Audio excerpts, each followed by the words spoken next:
봉헌사에 해당하는 그런 말씀 단락이 되겠습니다.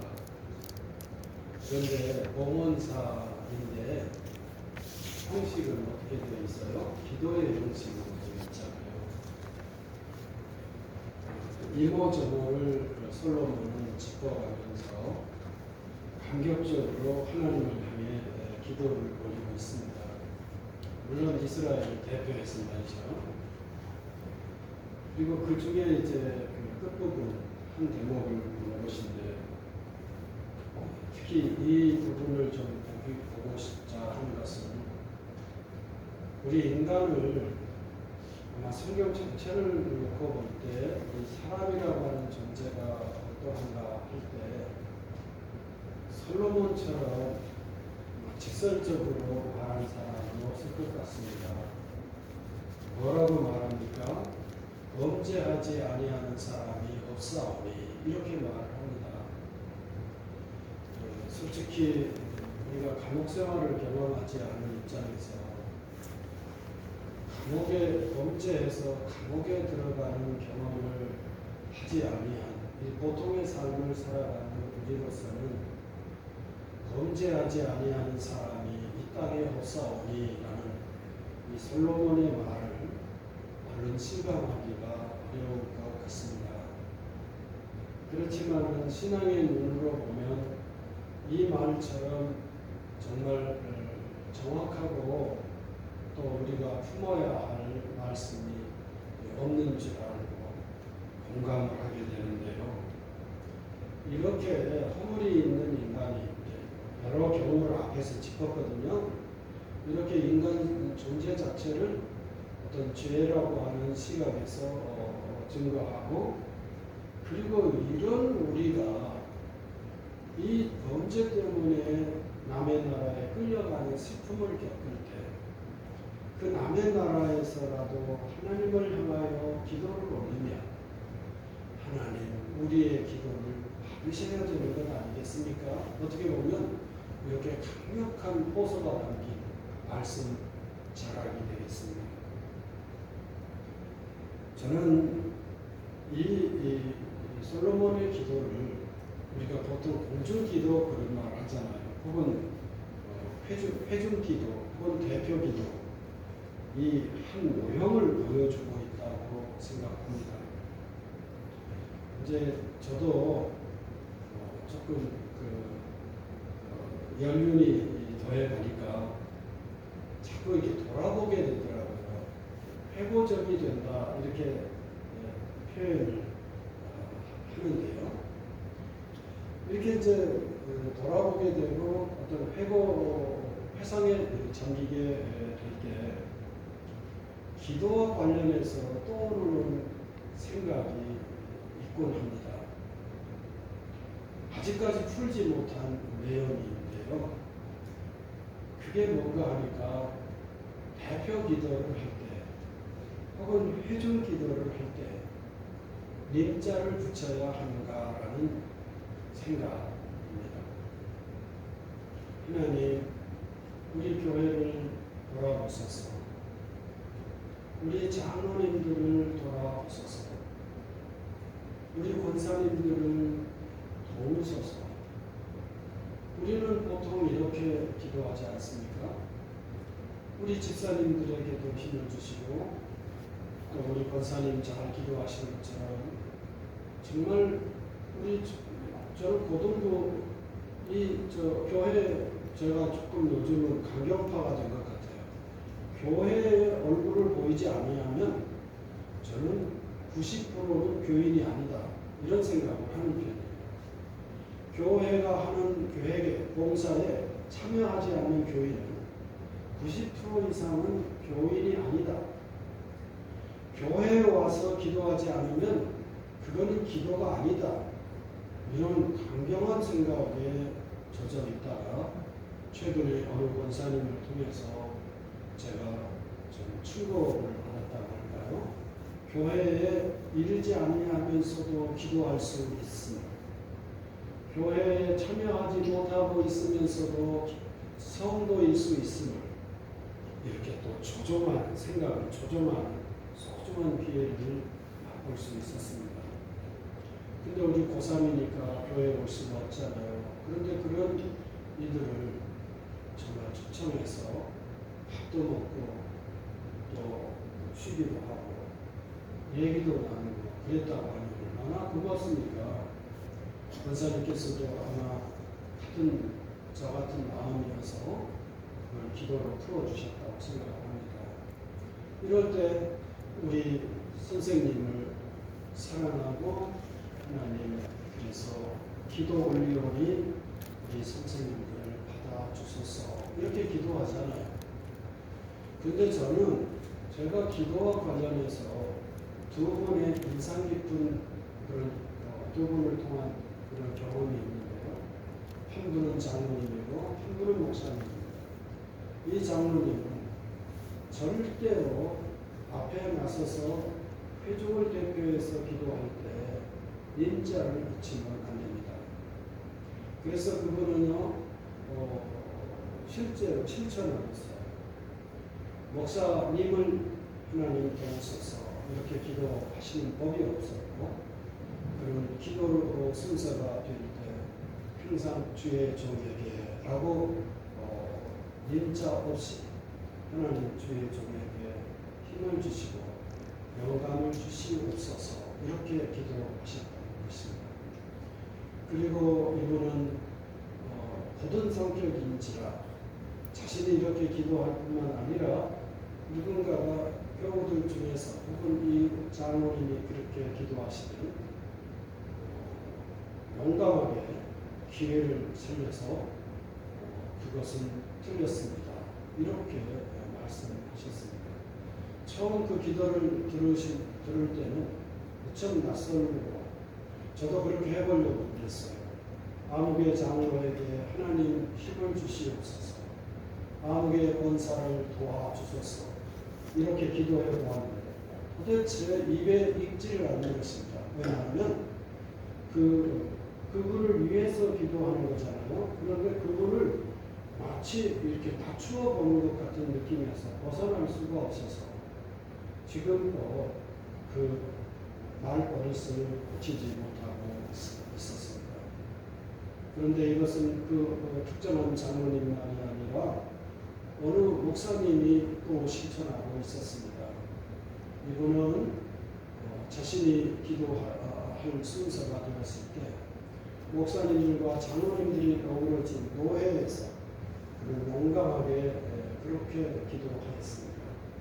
하나님 주의 종들인 아무개 목사에게 아무개 장로에게 은혜를 주셔서 노회가 순탄하게 진행될 수 있도록 도우소서 이렇게 기도하는 것이었습니다. 그때 노회원들은 순간 그 분위기가 긴장된 분위기로 바뀌고 그것이 그도 그렇던 것이 그분이 그렇게 기도할 때 그분의 나이는 불과 40살 어간 정도였고 그가 언급하는 목사님들과 장로님들은 60살을 넘기셔서 그 70살에 가까워질 정도의 나이차가 있는 경우였는데도 불구하고 그런 초지일관 이렇게 자기의 기도 책임을 마치고 내려오는 것이었습니다. 저 방법이 뭔가? 우리가 틀린 것인가? 그 생각을 언제든지 잊지 않고 있어 왔습니다. 그리고 근래에 와서 저는 이 솔로몬의 기도를 다시 생각하는 중에 나름의 해법을 얻을 수 있었습니다.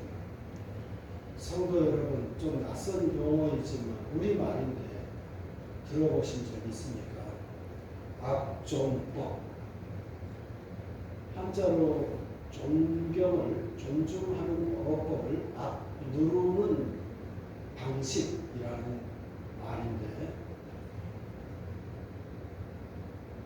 말하는 내 앞에 언급 말을 듣는 사람과 그 말에 등장하는 사람이 나보다 더 나이가 많은 경우에 말에 등장하는 임용되는 상대방을 말을 듣는 사람이 가장 연장자인데 혹은 지위가 가장 높은 경우에 그 말에 등장하는 그 사람의 존칭을 누를 앞자를 써서 눌러버리는 예법, 그거를 압정법이라고 합니다.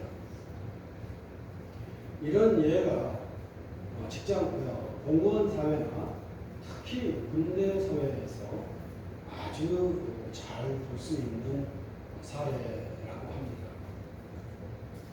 만약에 사령관이 있는데 나한테 또 부탁한 사람이 나보다 상급자인 예를 들어서 지휘관이라고 할 때 사령관 앞에서 그 지휘관의 말을 언급을 함에 있어서 사령관님, 지휘관님께서 제게 이런 부탁의 말씀을 주셨습니다. 라고 전할 경우 군대에서는 용납이 되지 않습니다. 왜냐하면 사령관은 제일 높은 사람이고 나한테 부탁하고 있는 상대방도 물론 나보다는 더 상급자이긴 하지만 사령관보다는 계급이 더 낮은 경우이기 때문에 그 사람을 존칭해서 말을 해버리면 나는 그 서열을 놓치는 경우가 되기에 압정법이 아주 철저히 지켜지는 공동체라고 할 수가 있겠습니다. 그래서 위답, 제일 높은 분에게 어떤 그보다는 아랫사람인 사람의 말을 언급하려 할 때는 아무개가 이러이러한 말을 전해달라 부탁하였습니다. 이렇게 말하는 것이 맞고, 그리고 이런 예법은 특수하게 그런 집단, 공동체에 남아있지만 우리 사회에서 통용되는 그런 어법이라고 할 수가 있겠습니다. 하나님은 우리의 최고의 사령관이십니다. 그리고 기도 중에 언급되어지는 성도는 물론 나보다 연령이 높다 하더라도 그 사람은 하나님 앞에 당연히 버금갈 수 없는 존재인지라 앞서 말씀드린 장로님의 그 어법이 맞고 나이 젊은 목사님이 감히 교회 앞에서 그렇게 용감하게 기도하는 것이 맞다고 생각합니다. 저도 그것이 우리 어법상 맞는 예절인지라 그렇게 해보려고 한두 번 시도해보다가 앞서 말씀드린 것처럼 실패하곤 했습니다. 그건 왜냐하면 상대방을 낮추는 것 같은 느낌이 하나님께서야 우리의 이런저런 내용도 그 중심을 보시는 분이시기에 받으시리라고 믿습니다만 우리 회중 가운데서 기도하는 나로 말미암아 상대방이 부담을 느끼는 경우가 되지 않을까 싶어서 포기하곤 했습니다. 그런데 오늘 솔로몬의 기도를 대하면서 그리고 마지막 부분에서 우리는 모두 다 허물이 있는 존재이지 않습니까? 허물이 얼마나 많은지 외국에 적군에까지 끌려가서 그런 엉뚱한 삶을 살아야 될 때 그곳에서 기도하면 우리 주님께서 이곳에서 들으시고 우리가 그 무거운 몸을 벗을 수 있도록 도우소서 이렇게 하며 기도를 마무리하고 있잖아요. 근데 이 기도를 보면서 우리 교회 여러분과 공유하고 싶은 내용 한 자락이 있는 것입니다. 그것은 무엇인가 하면 우리 예법에 있는 다른 나라 어법에서는 찾기 어려운 이 압정법이라고 하는 생소하기까지 한 이런 예법을 지니고 있는 우리들이지만 적어도 교회 공동체 안에서는 기도할 때 님자를 붙이는 것이 온당하다는 생각을 하게 되었습니다. 그것은 첫째로는 근거가 있는데요. 우리 국립국어원에서도요. 이 합전법은 우리 사회가 달라지면서 이제는 거의 극복되어야 할 내용이라고 말하기 시작했다는 것입니다.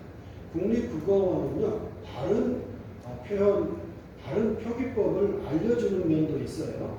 그런데요. 시대가 달라지면은 달라진 것을 문법에 반영하는 그런 기능도 이렇게 양면이 있다고 합니다.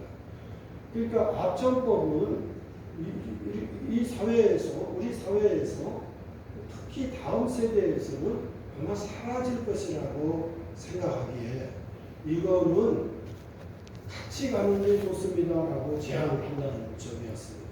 그러니까 하나님 앞에서 하나님이 제일 높으셔요. 그리고 우리 교우들은 그 다음이에요. 그런데 내가 기도자가 하나님, 당연히 하나님께 하나님 해야 되겠죠. 하나님께서는 우리 장로님을 돌아보시옵소서. 우리 권사님을 보살펴 주시옵소서. 우리 집사님을 챙겨 주시옵소서. 이렇게 기도하는 것이, 이 님자를 같이 붙여주는 것이 나쁘지 않다. 이렇게 말한다는 것입니다. 두 번째는요, 상대방을 높이려면 방법이 어떻게 해야 돼요? 보통은 나도 이제 어떤 경우에 나를 높일 수 있지요. 나를 높이면 상대방을 높이려고 하는 것인데 높여지지가 않겠죠. 그러니까 나를 정말 우리가 제정신이라면 상대방을 높이려면 나를 낮추어야 되겠죠. 나를 낮추는 방법이 하나님 가장 높으신 존엄하신 하나님 앞에서 우리 성도를 님자를 붙여서 존중하면 어떻게 돼요? 내가 나를 가장 잘 맞출 수 있는 방법이다라는 것입니다. 그러니까 상대방을 높이려면 나를 낮추어야 된다는 거예요. 나를 낮추지 않으면서 상대방을 높이는 방법은 없어.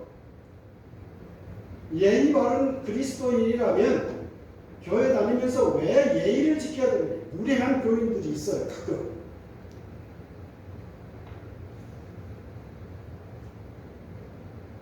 우리 교회에 그런 일이 지금 있어요.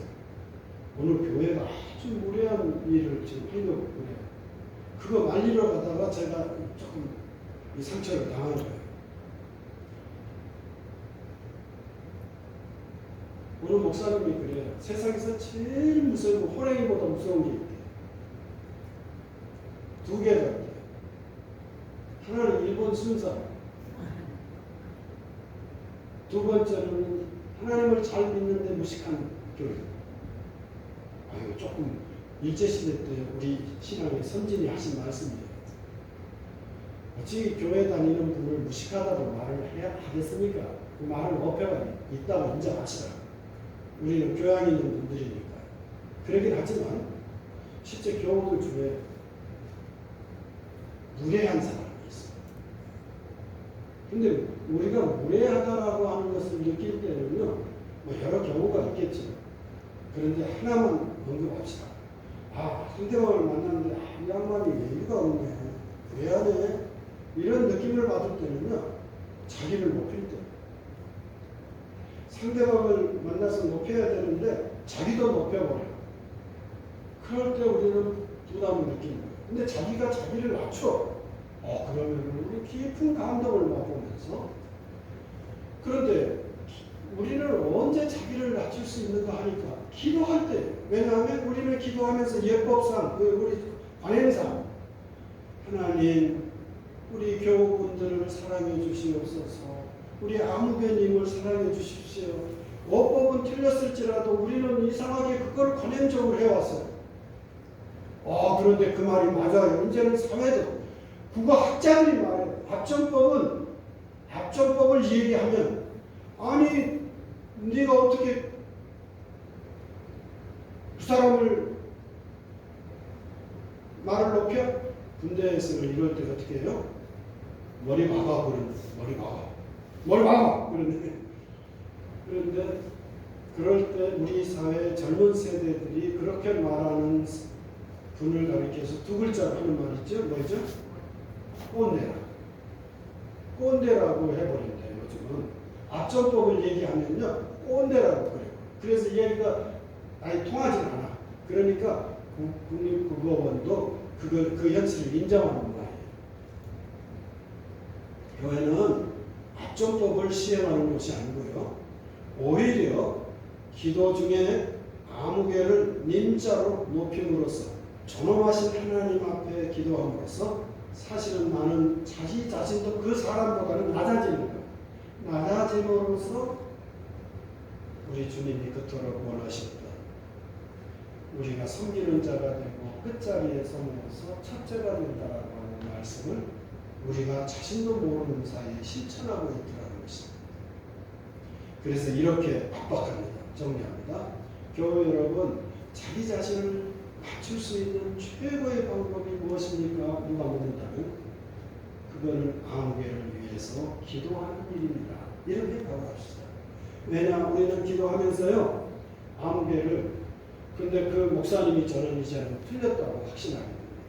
40대 목사님 나이 훨씬 많은 목사님들 목사에게 자신보다 나이가 훨씬 많은 장로님들을 위해서 기도하면서 장로들에게라고 기도하는 것은 자기도 모르는 사이에 자기의 존재는 높이는 꼴이 되어 본래 의도를 달성할 수 없게 되더라는 것입니다.